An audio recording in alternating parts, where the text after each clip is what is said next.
Planète Jardin avec Thierry, notre spécialiste en jardinage. Thierry, bonjour. Bonjour Hervé. On va s'attaquer à la taille des melons. Moi, quand tu m'as dit ça, moi, je ne fais pas de melons de bord. Et quand tu m'as dit ça, je t'ai regardé un peu bizarre. Je ne savais pas que tu pouvais tailler. Oui, bah si, les melons, effectivement, on peut les tailler et toujours un petit peu, comme avec les cucurbitacées, potirons, tout ça, mais simplement pour activer encore la fructification, parce que déjà le melon, il lui faut un gros paquet de chaleur. Donc la chaleur, c'est vrai qu'il y a des années où on a de la chaleur longtemps, mais il y a des années, ça ne dure pas toujours autant qu'on veut. Donc si on veut arriver à les récolter, par exemple septembre ou des choses comme ça, il faut justement qu'on ait un maximum de chaleur. Donc plus vite on va les mettre à fructifier, et là plus vite on aura, on va récolter des melons qui seront corrects, quoi. Donc là, ça se fait souvent, là, cette taille-là, de juin à août, parce que c'est au fur et à mesure qu'on intervient, quoi. Donc là, les deux premières feuilles, toujours les deux premières feuilles, un petit peu comme les potirons, on compte toujours pas les cotylédons, voilà. Donc voilà, au contraire, les cotylédons, on va les supprimer. On peut prendre un ciseau, toujours. Je ne vais pas dire que si on fait les melons, on n'est pas obligé de désinfecter tout le temps, mais si on le fait, c'est pas plus mal. On peut toujours mettre un petit coup d'alcool sur le ciseau. Voilà. On va couper les deux petits cotylédons et on va couper après les deux premières feuilles, les deux premières feuilles bien développées.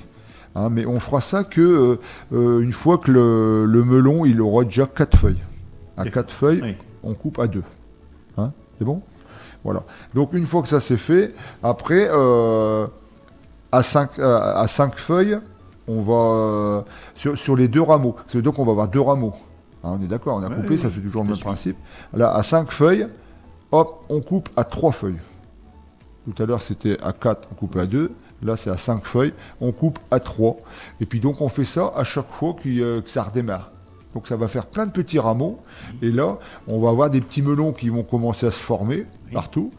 Mais sur chaque rameau, en gros, il faudrait en garder qu'un. Tu vas me dire, c'est malheureux. Ouais, mais c'est que si on les garde tous, les autres, ils ne vont pas grossir. Donc sur chaque rameau, si on garde un melon, en gros, par pied, on va faire entre 4 et 6 melons. Quand même pas mal. Quand on arrive à 4-6 melons, c'est quand même un bon truc. Donc voilà, c'est un petit peu la petite particularité avec le melon. Mais avant, je le faisais pas. Mais ce qu'il y a, c'est que si tu mets ça par exemple dans une serre ou un châssis ou quelque chose comme ça, et en fin de compte, tout se tourne dans tous les sens, tu as des feuilles partout, déjà tu sais plus où est le pied. Et à propos de ça, justement, c'est important de mettre un petit jalon à l'endroit du pied. Parce que quand on veut arroser...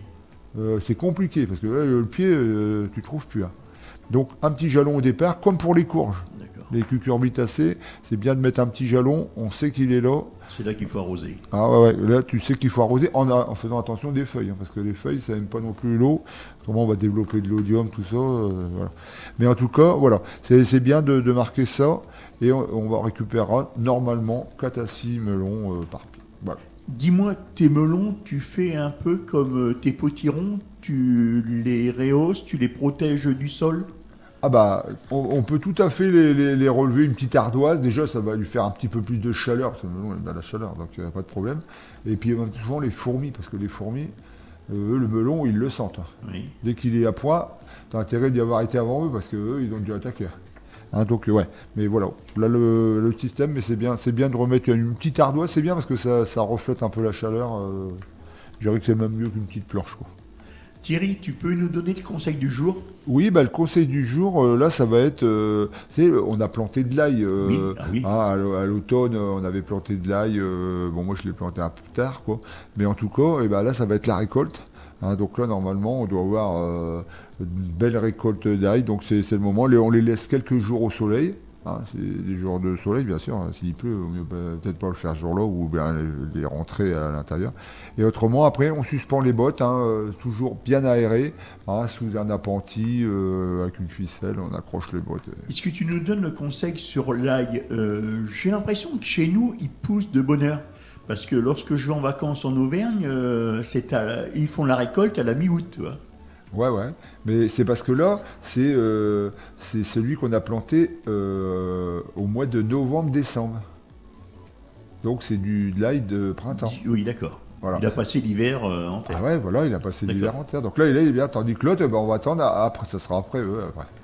Thierry, avant de fermer cette chronique, tu peux me dire où est-ce que l'on peut te rencontrer au Jardin des Partages? Donc oui, à Guiscard, sentier du Tour de Ville. C'est situé, en fin de compte, la petite ruelle situe en face l'entrée de l'ancienne maison de retraite, Oui. route de Fréniche. Et on peut te contacter comment? Avec ton téléphone? Oui, disons oui, par téléphone, hein, donc 06 47 25 26 91. Et autrement par mail éventuellement thierry.letupe, LETUPE, @orange.fr. Et on peut te rencontrer quel jour là-bas au Jardin des Partages? Disons qu'actuellement, je veux dire que j'y suis tout le temps, parce que j'ai mes locataires, mes poules qui ont besoin de moi matin et soir.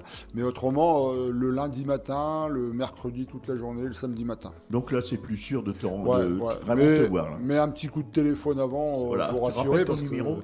Tu rappelles ton numéro de téléphone? Oui, donc le 06 47 25 26 91. Voilà Thierry, je te souhaite un bon week-end. Merci, au revoir les auditeurs.